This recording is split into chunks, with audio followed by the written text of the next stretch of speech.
Il est 19h ici à Paris, 15h à Brasilia. Bonsoir à tous, bienvenue sur France 24 dans Paris Direct. Si vous nous rejoignez à la une de l'actualité ce soir au Brésil, le silence du président sortant d'extrême droite Jair Bolsonaro. Pour les titres à suivre juste après ce journal à 19h10 heure de Paris, ça sera le débat avec nos invités. Nous analyserons justement les conséquences de la victoire de Lula au Brésil.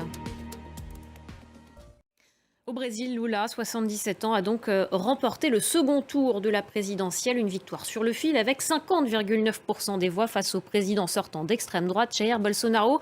On va écouter la réaction de Lula juste après l'annonce des résultats. Jair Bolsonaro, le président sortant d'extrême droite, lui ne s'est toujours pas exprimé après cette victoire de Lula. Il devrait prendre la parole dans l'après-midi au Brésil.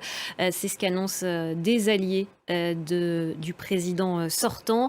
À Rio, on va retrouver Fanny Lothaire, notre correspondante.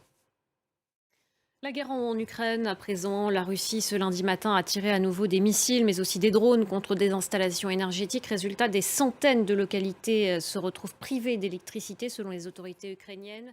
Les nouvelles frappes russes, elles interviennent alors que ce week-end, Moscou a suspendu sa participation à l'accord sur les exportations de céréales. Continuer à appliquer cet accord sans la Russie serait dangereux, a prévenu tout à l'heure Moscou, mise en garde alors que les exportations ont repris, en tout cas ce lundi en mer Noire, avec l'appui de l'OTAN, mais aussi de la Turquie. On regarde ça avec Ethan Hadji. Allez, on va partir aux États-Unis. Nous sommes à moins de 10 jours maintenant des élections de mi-mandat, mais déjà certains électeurs ont voté grâce au vote par anticipation. C'est le cas notamment du président américain Joe Biden qui a voté ce week-end dans le Delaware. Reportage dans ce petit état de la côte est de notre correspondant Mathieu Mabin.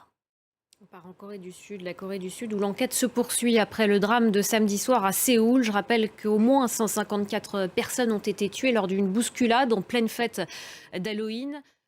En Inde, 9 personnes ont été arrêtées par la police après l'effondrement d'un pont suspendu dimanche dans l'état du Gujarat.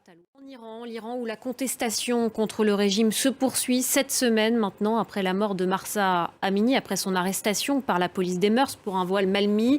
Une contestation réprimée dans le sang. Résultat, l'Union européenne examine en ce moment de nouvelles sanctions contre Téhéran. C'est ce qu'a annoncé tout à l'heure Berlin. Regardez.